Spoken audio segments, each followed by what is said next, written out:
50-50 लाख लेकर सीट दे रहे हैं, तो ये तो धोरण पहले से छे। पहले कांग्रेस में ये अपनाया जाता था, अब ये भाजपा में अपनाया जा रहा है। सिर्फ इतना है कि यहाँ पर लीडर्स वही है, काम वही है, सिर्फ कपड़े बदल गए। पता है कि कांग्रेस के लोग पहले क्या करते थे, काम 5 साल करने का नहीं, पैसा बांटना, खत्म विषय। तो शिवाजी नगर से तीनों पार्टियां चल रही है, एमआईएम भी चल रही है, कांग्रेस भी चल रही है और राष्ट्रवादी भी चल रही है। स्वागत है आपका 10 आउट टाइम से। मैं हूं जैद अहमद।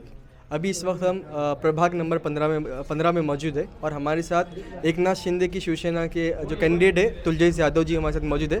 तो तुलजेश जी, सबसे पहले तो बहुत बहुत शुक्रिया, आपने आपका वक्त दिया है।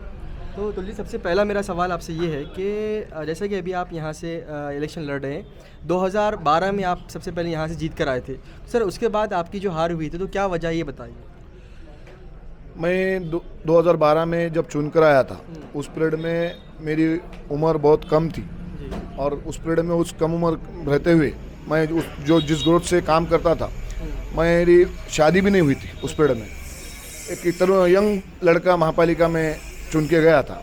उसके बाद मैं यहाँ पे सभी जात के लोगों को एक साथ लेके चलना, रोड रहो, नाली रहो, ड्रेनेज का काम रहो, कोई भी काम रहो, मैं हिंदू, मुस्लिम, दलित, कोई भी धर्म को न देखते हुए सब प्रभाग का पूरे ताकत से, पूरी मेहनत से, पूरी ईमानदारी से मैंने 2017 तक काम किया। जिसको जो मदद करना आती थी मेरे तरीके से मैंने उनको मदद की। वैयक्तिक जो मदद करना आती थी मैंने वैसी वैयक्तिक भी मदद की है।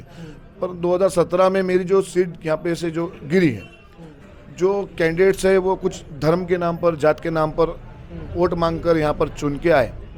और दूसरी बात बोले तो भाजपा और शिवसेना की युति उस पीरियड में टूटने की वजह से, एक थोड़े से मतदान के वजह से, एक थोड़े से मतदारों की वजह से मेरी यहाँ पे कम मतों से हार हुई। मेरी वो हार नहीं, क्योंकि मेरे को बहुत सारे मत यहाँ पे मतदान मिला था। मैं 5000 मतदान यहाँ पर लेने के बाद हारा, इसलिए मुझे भी कोई गम नहीं था। मैंने उस पीरियड में भी 2017 में मैंने हारने के बाद भी लोगों को जिन्होंने मुझे मतदान दिया था, मैं उनका आभार माना था। और उस दिन से मैं वापस से दूसरे दिन से मैं काम को लग गया था और आज 8 साल हो गए। 5 साल जो नगर सेवक 5 साल यहाँ पे थे वो भी 5 साल, और उसके बाद जो 3 साल से नगर सेवक ने उसके बाद भी 3 साल से, मैं 8 साल से अभी भी मेरे वार्ड के अंदर के लोग मुझे नगर सेवक ही बोलते हैं। तुलजेश भाई, जैसा कि यहाँ पर ये जो वार्ड है, यहाँ पर मिक्स वाला एरिया है, यहाँ क्योंकि यहाँ पर हर समाज का यहाँ पर वोट है और यहाँ पर हम देखेंगे यहाँ पर कांग्रेस भी है, यहाँ पर एमआईएम भी है, यहाँ पर बीजेपी भी है और आपकी भी पार्टी है और एकनाथ और अजीत पवार की एनसीपी भी है। तो जनता ने आपको क्यों वोट देना चाहिए, बताइए।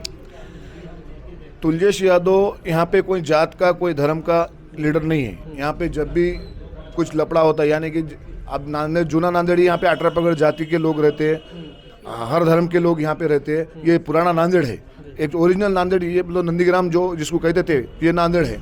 तो यहाँ पर एक घर हिंदू का है तो एक घर मुस्लिम का है, एक घर मुस्लिम का है तो एक घर दलित का है, ऐसे घर है यहाँ पर। तो वो लोगों को एक पता है कि मुस्लिम के अगर आदमी ने मुझे फ़ोन किया तो तुलजेश यादव 1 मिनट में वहाँ पर पहुँच के उसका काम करेगा।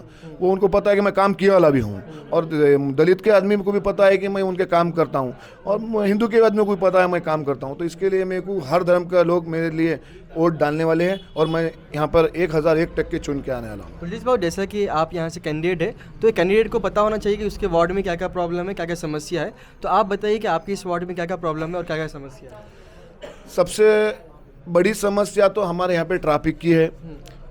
ट्रैफिक का विषय ऐसा है कि मेरे दिमाग के प्लानिंग में, जैसे कि हमारे आमदार जो चुन के आए हैं, मैं उनके साथ ही रहता हूँ। मैं डिस्ट्रिक्ट प्रेसिडेंट भी हूँ शिवसेना पार्टी का। तो उस वजह से मैं उनको मांगनी भी कर रहा हूँ कि हमें देगलूर नाका से लेके तो बरकी चौक से लेके तो शिवाजी नगर दादरे तक यहाँ पर ओवरब्रिज बनाने का मेरी मांगनी है, जिसके कारण जो पुराना नांदेड़ जो है उसकी डेवलप हो जाएगा और ट्रैफिक की समस्या हमेशा के लिए ख़त्म हो जाएंगी। दूसरा और एक विषय ऐसा है कि नावघाट का जो ब्रिज है, पिछली बार अभी जो बारिश हुई थी, वो बारिश में 7 से 8 बार वो ब्रिज डूब गया था, तो लोगों को बहुत दिक्कत हुई थी। तो मेरा प्लान है कि उसके ऊपर और ब्रिज बनाया जाए जो कि ऊंचा हो, जिसके लिए लोगों को आने जाने के लिए एक अलग पर्याय मार्ग यहाँ पर उपस्थित रहेगा और नांदेड़ के लोगों को दूसरे जगह से जुड़ने का भी बहुत बड़ा विषय हो जाएगा और लोगों को आने जाने के लिए व्यवस्था होगी। जैसा कि महाराष्ट्र में जो है बीजेपी और एकनाथ शिंदे शिवसेना का अलायंस है, लेकिन लोकल बॉडी में अलायंस क्यों नहीं हुआ, इसकी क्या वजह है? देखो, लोकल बॉडी के अंदर हमारे जो वरिष्ठ नेता है हमारे जो सबसे पहली बात तो वरिष्ठ नेता जो है हमारे ऊपर के जो नेता है एकनाथ भाई शिंदे साहब ने देवेंद्र फडणवीस साहब ने ऊपर जो ठहराया था, वो ठहराने के बाद कुछ जिलों के अंदर विषय ऐसा हुआ कि कुछ स्थानिक लीडरों ने उनके हिसाब से बात की है, तो उन्होंने ऐसा आदेश दिए कि आपके स्थानिक लेवल पे आप वहाँ पे निर्णय लीजिए। तो यहाँ का हमारे स्थानिक के जो लीडर्स हैं उन्होंने निर्णय लिया है।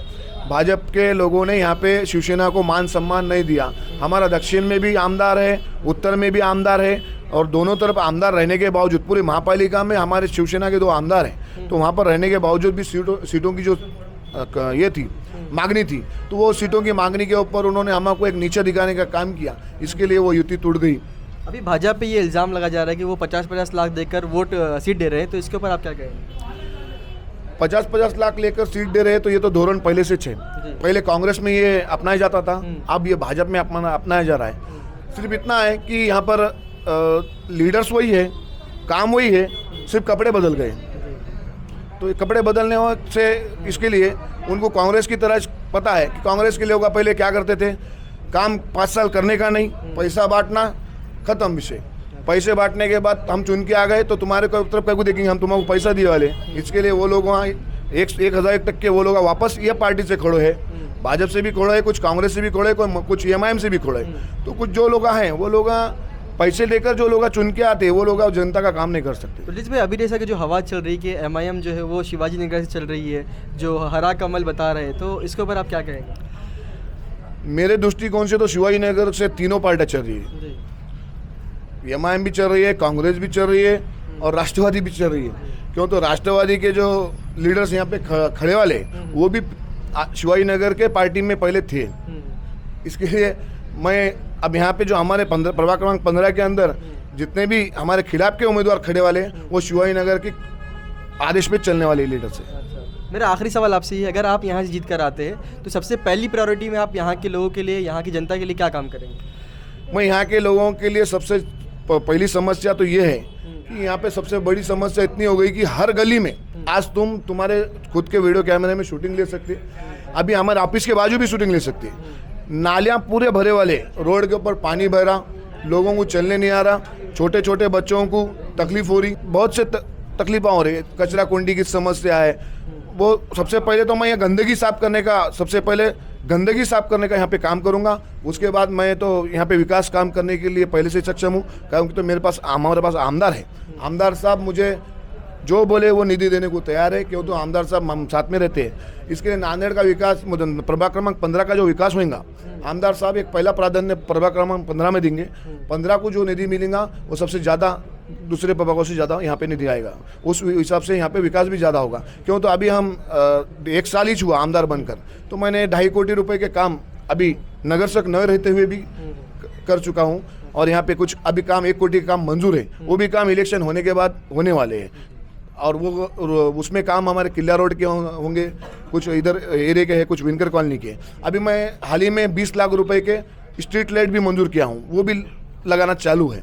और दूसरी बात बोले तो सबसे बड़ी बात जो नांदेड़ जिले का वैभव है, नांदेड़ जिला की जो पहचान है कि अपना जो किला था, जो किले को कोई देखा नहीं था, वो किला गिरने आ गया था, एक चीज़ खत्म होने आ रही थी, तो उसको मैं आमदार साहब को बात करके आमदार साहब ने वहाँ पर 7.5 कोटी रुपए का निधि मंजूर किए और आज काम चालू है, आप जाके देखिए। या इस तरह से विकास अपन यहाँ पे करने वाले हैं। और हम कोई धर्म जात देखकर विकास करने वाले लोग नहीं है। हम मुस्लिम के भी काम करेंगे, हम दलित के भी काम करेंगे, हम मुस्लिम के और हिंदू के भी काम करेंगे। इसके लिए हम यहाँ पे विकास के लिए काम करने वाले लोग हैं और हम काम को देख के चोट मांगने वाले हैं। बहुत बहुत शुक्रिया। ये थे हमारे साथ तुलजेश यादव जी, जो एकनाथ शिंदे की शिवसेना से यहाँ पर कैंडिडेट है प्रभाग नंबर 15 से। इन्होंने ये बताया कि अगर वो यहाँ से जीत कर आते हैं तो वो आमदार जो है यहाँ कर उसके फंड में से यहाँ के लोगों के लिए पैसा लेकर आएंगे और यहाँ पर डेवलपमेंट करेंगे। इन्होंने ये भी बताया कि यहाँ पर हिंदू मुस्लिम हर समाज के लोग यहाँ पर मौजूद है, लेकिन इन्होंने कभी किसी के साथ ज़ात के नाम पर और मज़हब के नाम पर भेदभाव नहीं किया। और वो आगे भी यही कह रहे हैं कि अगर मैं जीत के आऊँगा तो मैं मुस्लिम के भी काम करूँगा, हिंदू के भी काम करूँगा, दलित के भी काम करूँगा। बहुत बहुत शुक्रिया तुलजेश जी आपका कीमती वक्त देने के लिए।